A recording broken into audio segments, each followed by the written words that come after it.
یکی از چیزهایی که نوستالژیمو حسابی قلقلک میده دوران کودکیمه و خونه‌ای که حداقل 10 سال از زندگیمو اونجا گذروندم. ظهر تابستونا تو گرمای شرجی تو حیاطش ولو میشدم و حرکت ابرا رو زیر نظر میگرفتم. گاهی من زنباری چیز میز کش میرفتم و به تنها رهگذر خونه یعنی بابام میفروختم.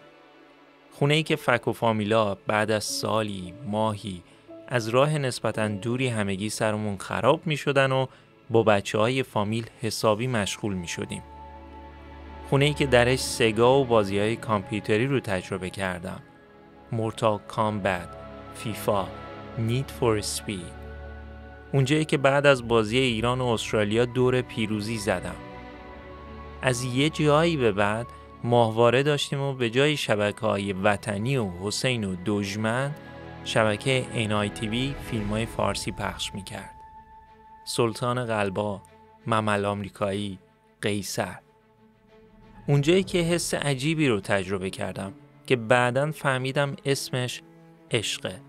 انگار به قلبت گیره‌ای بزنن و از بند رخت آویزونت کنن و یه چند سالی اینور اونورت کنن. خونه‌ای که تخم هندونه کلاس حرف و فن و خیلی همینطوری تو باغچش کاشتم و بار داد به این بزرگی. همون جایی که یه روز تصمیم گرفتم که اون لحظه رو برای همیشه تو ذهنم ثبت کنم. روزی که فرداش امتحان داشتم و از اینکه بایستی اون روز درس میخوندم و دست و بالم بسته بود به شدت کلافه بودم. با خودم گفتم که این باید تو ذهنم بمونه تا همیشه قدردان آزادی باشم. همون جایی که به سمتش به خاطر باخت شطرنج بغض کرده بودم. یه روزم داییم با یه جعبه فیلم VHS اکشن سر و کلش پیدا شد و آرنولد ستاره محبوبم شد. اون خونه مثل صندوقی بود که درش عکس فوتبالیستا، ماشین و آدامس لاویس پیدا می شد. همون جایی که در نبودنم فروختنش و هیچ وقت نشد که درست حسابی باش خداحافظی کنم. همون کوچه مولوی که هر از چنگایی این ور دنیا با گوگل مپ چکش میکنم. تو اپیزودهای قبلی گفتم که نوستالژی و افسوس شدید یکی از نشانه‌های بحران میانسالی یا میدلایف کرایسیس هستند. بعد مثل خیلی چیزهای دیگه‌ای که حول محور بحران میانسالی هستن، تصمیم گرفتم که بیشتر دربارش تحقیق کنم که ببینم اصلا نوستالژی دقیقاً چیه و این که مدام ذهنم به گذشته نقبی میزنه آیا چیز خوبیه یا ریشه در یه مشکل روحی داره.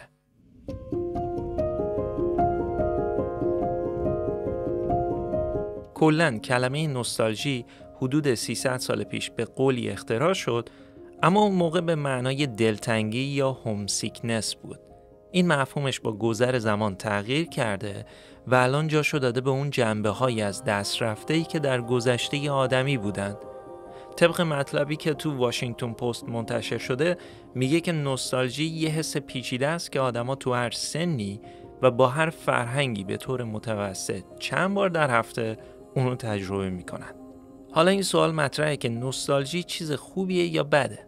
جالب بدونید که این در گذشته به عنوان یه مشکل روحی روانی شناخته می شده و شخصی که درگیرشه ترجیح میده حالشو فدای زندگی در گذشته کنه. این نوع نگاه در حال حاضر تغییر کرده. حین تحقیقاتم به پادکستی برخوردم که خانم دکتری اصلا تخصص و زمینه تحقیقاتش درباره نوستالژیه. مثل همیشه لینکشو میگذارم تو بخش توضیحات و در ادامه زیاد بهش اشاره میکنم. ایشون معتقده که نوستالژی نقشای مختلفی رو ایفا میکنه که در متحد کردن یا کنار هم گذاشتن خلاصه میشن. این یعنی چی؟ مثلا باعث میشه که حسمون از کسی که هستیم و هویتمون در گذر زمان در کنار هم باشن. چون هر چی که میگذره به اشکال مختلف تغییر میکنیم و قاعدتاً اون آدمی نیستیم که مثلا تو 3 سالگی بودیم. نوستالژی این انگیزه رو بهمون میده که گذشتمون رو به یاد بیاریم و این باعث میشه که خود اصلی و واقعیمون رو فراموش نکنیم. بهمون یادآوری میکنه که کی بودیم و اونو با چیزی که الان هستیم مقایسه میکنیم. در نهایت هم این ایده رو بهمون میده که در آینده کی میخوایم باشیم. نقش مشابه دیگه‌ای که نوستالژی داره برقراری ارتباط ما با دیگرانه. رابطه اجتماعیمون رو بهبود میده. وقتی خیلی جوونیم یکی از عواملیه که ارتباط ما رو با مهمترین افراد زندگیمون مثل پدر، مادر، برادر و خواهر نگه میداره. بزرگتر که میشیم این مسئله بست پیدا میکنه به افرادی که باهاشون تو زندگی در ارتباطیم.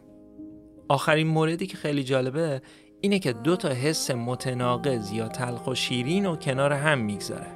در واقع آدم یه پارادوکسی رو تجربه میکنه. از این منظر شیرینه که باعث یادآوری خاطرات خوب میشه، اما در مقابل تلخه چون میدونیم که دیگه اون چیزا رو تجربه نمیکنیم. به تاریخ پیوستن. معادل انگلیسیش جالبه، bitter sweet emotion، یا همون تلخ و شیرینی که گفتم.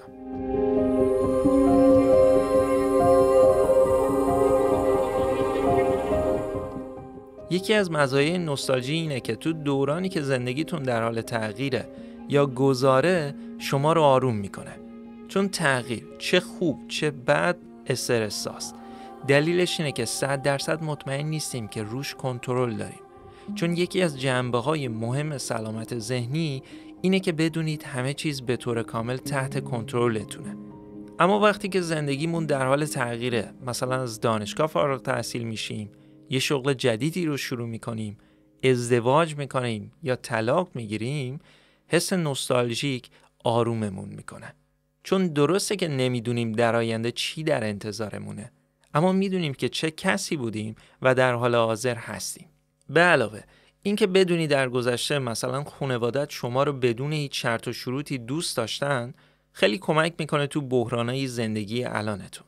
بعدم اینکه وقتی تو وقایع بزرگ زندگیتون به گذشته فکر کنید، یه چیز طبیعیه. مثلا پدر و مادری که تو مراسم فارغ التحصیلی فرزندشون شرکت میکنن، احتمال خیلی زیاد اینکه بچهشون کوچیک بوده و کمکشون میکردن مدام به خاطرشون میاد. مزیت مهم دیگه نوستالژی طبق تحقیقی اینه که به زندگیتون معنا و مفهوم میده. دلیلش همونطور که گفتم تأثیرات مثبت نوستالژی رو روابط اجتماعیتونه. نکته جالب دیگه اینه که با یادآوری موفقیت‌های گذشته و تواناییامون، نوستالژی ممکنه محرکه‌ای بشه واسه پیگیری اهداف و دوستی‌های مهم.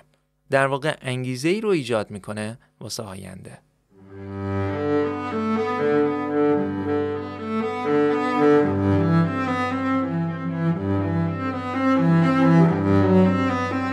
اما قضیه به همینجا ختم نمیشه. تحقیقات نشون داده که خاطرات دقیق نیستن. یعنی اینکه مغز شما ممکنه به قولی هم خاطراتتون رو گلچین کنه، سلکتیو باشه، و هم اینکه یه کوچولو تغییر بده یا اگزاجره کنه. مثلا یه اصطلاحی هست تو انگلیسی که میگن the good old days. معنی لغویش میشه اون روزای خوش قدیم. یا حافظ میگه یاد باد آن روزگاران یاد باد. واقعیتش اینه که بعضی از گذشتهشون یه فانتزی درست کردن، یا تو اغلب موارد فکر کردن به دوران کودکی مثل این میمونه که از شیشه‌های رنگی به گذشته نگاه کنی. یه جا تعبیر جالبی داشت، اونم این که انگار رو اون خاطرات فیلترهای اینستاگرام بگذاری. بعد واقعیت هم اینه که با پیشرفت تکنولوژی که الان داریم، سطح رفاه و امید به زندگی بیشتر شده. یه جا یه چیز جالبی خوندم تو وبسایت ردیت بود، اگه بشناسید. یک کاربر معمولی نظرشو گفته بود که به نظرم منطقیه. گفته بود وقتی بچه‌ای همه چیز برات تازگی داره، یه تجربه جدید خیلی خوب تو ذهنت میمونه، در حالی که به عنوان بزرگسال کارا یا حتی تجربه‌های جدید دیگه اون تأثیر عمیق و رود ندارن. اینجاست که نوستالژی خودشو نشون میده و این یکی از عواملیه که ممکنه ما این تفکر رو داشته باشیم که گذشته بهتر بوده، در حالی که گذشته و الان مشابهن، فقط درک ماست که تغییر کرده. حرفم اینه که گذشتم مشکلات خودشو داشته. اینطور نیست که بگی من گذشتم عالی بود. حالا نقطه مقابل این دیدگاه هم وجود داره. بعضیا ممکنه فقط درباره جنبه‌های منفی گذشتهشون فکر یا اگزاجره کنن. مثلا میگم وقتی بچه بودم پدر و مادرم منو دوست نداشتن، برام اسباب بازی نمیخریدن، دوستان با هم بدرفتاری میکردن. اما در واقعیت اگه این قابلیت وجود داشت که از بچگی این شخص فیلم گرفته میشد، ممکنه ببینیم این چیزی که عنوان میشه لزوماً دقیق نیست.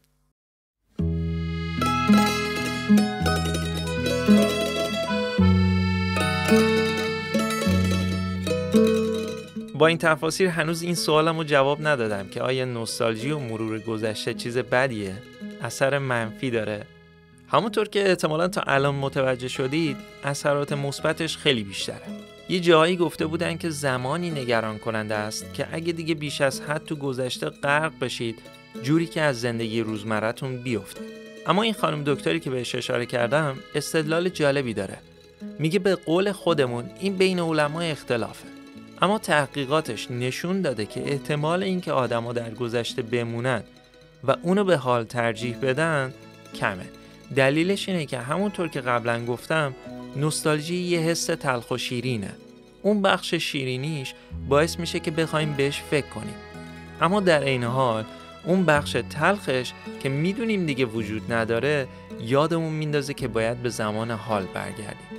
با این وجود اگه کسی گرفتار گذشته‌اش شده، نشونه اینه که در زندگی حالش با چالش بدی مواجه است و از نوستالژی به عنوان روشی برای فرار از شرایط کنونی استفاده میکنه.